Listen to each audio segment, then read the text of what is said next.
Shalom, welcome back.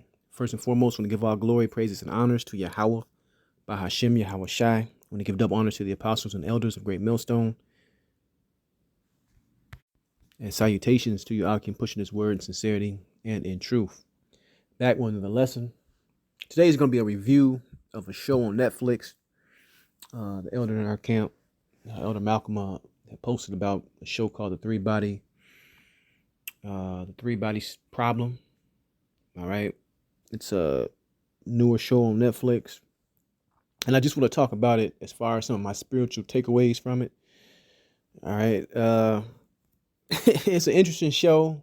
It's some spiritual themes I pulled out of it, dealing with the language and how they wrote the show and how they perceive certain things, dealing with uh, the problem of aliens coming to the world. If you haven't seen it, I'm gonna just give you kind of like a synopsis of it.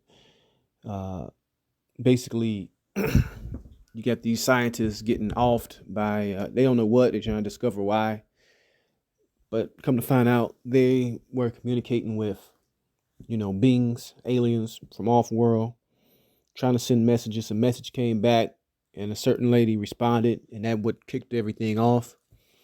And anyway, fast forward, the aliens are coming.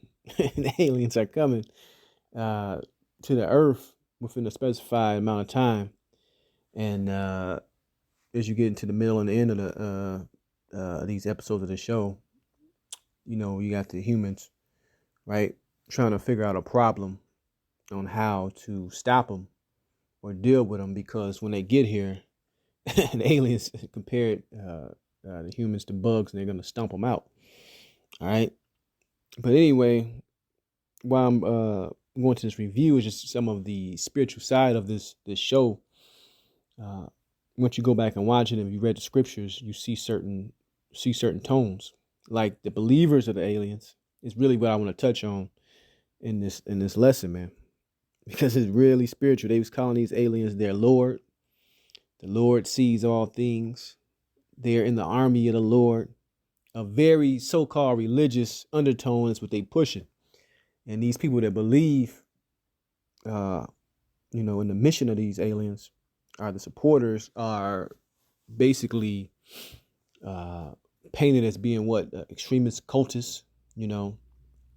They're crazy, they're deranged. Why would you support these aliens with what they're coming to do, right? And the comparison is, if you know the scriptures, Yahweh Shem Yahweh Shai, when he comes back with the angels, all right, this is talked about in the book of Revelation. He's coming back to wreck shop, man. He's coming back to take down these nations, and he's coming back to put the world back in its proper, in its proper arrangement, in its proper order, starting with him on top and his people ruling under him. All right. So that's that big comparison. That's what I drew towards how they treated the supporters of these aliens, right? And how they painted a picture, or basically, I'm trying to find the word. Let's just skip my mind. How they basically condemning these people, right, for supporting these aliens. The first scripture I'm gonna grab and check out. Go ahead and check it out, man. It's a decent show. Like I said, it gets better towards the middle and the end. But the first scripture I'm gonna grab is Wisdom of Solomon 5:1. It says, "Then shall the righteous man stand in great boldness before the face of such as afflicted him, and made no account of his labors. When they see it, they shall be troubled with terrible fear. They shall be amazed at the strangeness of his salvation, so far beyond all that they look for." Right. So these aliens and these people that support them, the governments and powers that be, started monitoring these people, seeing them get together. Why, what are they doing? They're getting in together as groups. They're changing how they how they were living. They're doing certain things to prepare for the coming of these aliens, and they keep calling these aliens my Lord. So that's very, and Esau has a funny way of putting these things in shows, man. All right, and painting that picture. and narrative to make these people, oh, these is the bad guys, these are the bad people. Whereas these people just saw, humanity for what it really was, man. All right, the atrocities, the things that happened on the earth, what people were doing to the earth, and they seen the aliens as a better way of a better form of rulership than what was going on currently. All right, but to relate it back to the spiritual and the scriptures, is that's how the elect, see what's going on the planet, man. We're sighing and crying for all the abominations that's going on in front of us. So that makes us an outcast to this current system, man. And that's the point I really want to hammer home. I know I'm a little bit all over the place because it's about 7-8 episodes, I believe, in this show. And throughout these episodes, they show you how how they demonized, how they looked at these people that were supporters of the aliens. All right, but let's keep going. From there, I want to go to the book of Revelation, chapter 1, verse 7. It says, "Behold, he cometh with clouds, and every eye shall see him, and they also which pierced him, and all kindreds of the earth shall wail because of him." Right? Just like in the previous scripture I read, they were troubled and they saw the strangeness of their salvation, because there's going to be real fear once the Lord, Yahweh Shai, really uncloak those chariots, man, and really have them on standby, waiting and watching, man. People are going to lose their fucking mind. All right. But only the elect, just like the theme in this show, the believers of these aliens in that show, is rooting for them, man. They rooting for them to come back, and they rooting for them to do their things, and their followers are carrying out missions that these aliens are giving them. Now, the missions that they are giving them in the show is to commit terrorist acts, and that's really where they're going to try to link the actual true believers in the end days as the problem on the earth, man. straight period. If you have faith in Yahweh Shai with the way things are going, you're going to be outside the box, and you're going to be deemed a problem, man. All right. And that's really why you should watch the show and see that. Not saying we're doing what we're going to be doing what these people are doing in the show, but the treatment and how they view these people. If you have faith in the Lord, man, be prepared, because those times are upon us. It says, behold, he cometh with clouds, and every eye shall see him, and they also which pierced him, and all kindreds of the earth shall wail because of him. I am the Alpha and Omega, the beginning and the ending, saith the Lord, which is, and which was, and which is to come, the Almighty. Verse 9, I, John, who also am your brother and companion in tribulation and in the kingdom and patience of Yahweh Shai, was in the isle that is called Patmos. Right? Now he was put there, and he's going to say why he's put there, in an island called Patmos, for the word of the Lord and for the testimony of Yahweh Shai. So he was put into that punishment on the island of Patmos, speaking John the Revelator, because of what? Because he believed on Yahweh Shai, man. He had his testimony. He believed the power, right? He was a servant of the power, and he was punished for that. And that's really what I want to push home in the rest of this lesson is, get prepared for that persecution to come down on you. But even in the end, the Lord, he's going to save us out of it. All right. If we're part of that elect number, but just get your mind ready to see some things, man. Okay. Get your mind ready to see some things, because it's going to be hella pushback from the rest of the world when the truth is finally revealed. Let's keep going. And when I say truth, I'm meaning seeing brothers get spiritual powers, seeing the chariots uncloak themselves fully, right? You're gonna have the news running with all type of crazy allegations, man. about who these occultists is, who's these people that are Hebrew Israelites. These are bad people. Don't listen to all type of things are going to be pushed to the forefront when all things are revealed. From there, I want to go and get a story dealing with Peter, man. Right? This is in the book of Matthew. I'm going to jump around, but I'm bringing this out because things are going to get real uncomfortable, man. And they show you, like I said, when you watch this show in this series, and the people that believed, as they kept putting it, in the Lord, in the army of the Lord, they kept getting what? They kept getting pushed back. People was coming against them. They jailed their supporters. They followed them to see what they were up to, what were they doing, how they were communicating.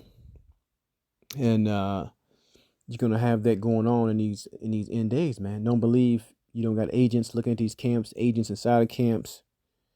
You know, what are you brothers celebrating? How do you brothers look at things, right? Even you're gonna have a false brethren try to set up camps, set up groups. You're gonna have all those things going down in these end days, man, right? And some brothers are gonna get pushed into that to do it, even though it's gonna be the spirit, because they're gonna be ashamed of this testimony, man. And this testimony is something you got to stand on, and that's something that they showed in this show, how fervent the believers of them aliens, which they was calling the Lord, they stood on their things, on their actions, man, because they had that much faith in these beings, man. Right? This is Matthew 26:34, and Yahushua said unto him, Verily I say unto thee, that this night before the cock crow thou shalt deny me thrice. Peter said unto him, Though I should die with thee, yet I will not deny thee. Likewise also said all the disciples. Right? So in your mind, you say that to yourself, man. You know, we're not gonna, through the Spirit of the Lord, Yahweh Ratazah, we're not gonna fall to the system. We're not gonna take the mark of the beast. We're not gonna go along with this beast system, this new world order. All right, we tell ourselves that, man. That's why we gotta be steadfast and fully cemented and prepared to suffer the consequences. Because to stand and say that now can be an easy thing, but when this system is actually in place and fully functional, you know, you're gonna have brothers so-called weaken to that pressure. I'm gonna jump down in the book of Matthew, the 26th chapter. I'm going to jump to Matthew 26:55. It says, In that same hour, Yahushua said to the multitudes, Are ye come out as against a thief with swords and staves for to take me? And I sat daily with you teaching in the temple, and ye laid no hold on me. But all this was done, that the scriptures of the prophets might be fulfilled. Then all the disciples forsook him and fled. See that? When that pressure came, they fled, man. Verse 57. And they had laid hold of Yahushua, led him away to Caiaphas, the high priest, where the scribes and the elders were assembled. But Peter followed him afar off unto the high priest's palace, and went in and sat with the servants to see the end. Right? So when it went down and the pressure came, the disciples scattered, man, and Peter followed behind. And guess what his response is going to be when they asked if he was associated? And like I said, this whole lesson was prompted when you see this show and you see the believers of these people, right, following the aliens and calling the aliens their Lord. And the Lord sees all, and if the Lord wants this to happen, the Lord was going to make it happen. It's a lot of things they put, and little nuggets they put in this show that is very, very spiritual, man. Extremely spiritual. All right.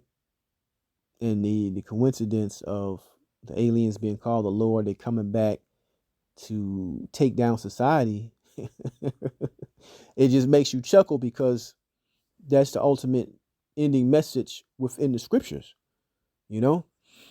From there, I'm gonna jump down Matthew 26:69. It says, Now Peter sat without in the palace, And a damsel came unto him, saying, Thou also was with Yahushua of Galilee. But he denied, before them all, saying, I know not what thou sayest. And when he was gone out into the porch, another maid saw him and said unto them that were there, This fellow was with Yahushua of Nazareth. And again he denied him with an oath, I do not know the man. So it's going to come a time when the Israelites are going to be mainstream news, front page news, and you're going to have individuals, oh, I don't know nothing about no Israelites. I don't know anything about that. I never heard of Yahushua. I don't even know what that means. You're going to have these guys, man. You're going to have a lot of hirelings do this also, right? Leaders are going to disappear. Camps are going to be rounded up. All this is going to happen in these last days. It says, and after a while came unto him they that stood by and said to Peter, Surely thou art one of them, for thy speech bewrayeth thee. Then he began to curse and swear, saying, I know not the man. And immediately the cock crew. And Peter remembered the word of Yahushua, which said unto him, Before the cock crow, thou shalt deny me thrice. And he went out and wept bitterly. Right? So, to make that point again, we are approaching a time where, like I said, being a Hebrew Israelite is going to be everywhere, man. Okay? And it's going to be heavily demonized to be associated with the Israelites, man. Let me grab one more scripture to end this off, because it just popped in my head. Salakia.